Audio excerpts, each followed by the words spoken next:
Hello and welcome. Today we'll see how to download and install Python 3 in Windows 11.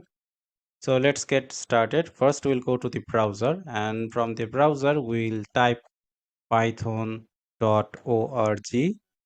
and from this Python website we'll go to the downloads. From the downloads we will go to the Windows section, and from there we will download the standalone installer for Python 3.14.3. We'll download this installer, and after the download is completed we'll go to the folder where it is downloaded, and we will double click on the installer for the installation, and we can see the window. We'll click on install now, and it will get started installing, and we can see that it is in progress.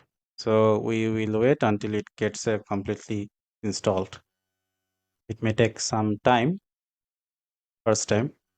So we can see that our setup is almost done, and setup was successful. So we will close this one, and we will go to our search option from the Windows, and we can see that in the search option you will see IDLE Python 314. If you don't see it, search for it, type it, and then you will see it and go there.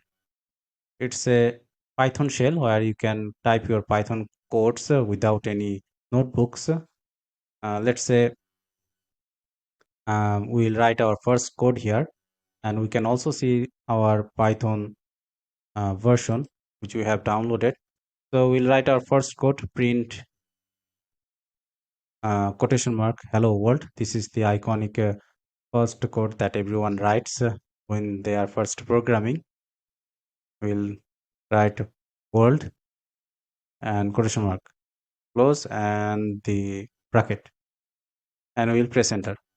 So we have written our first programming Python code.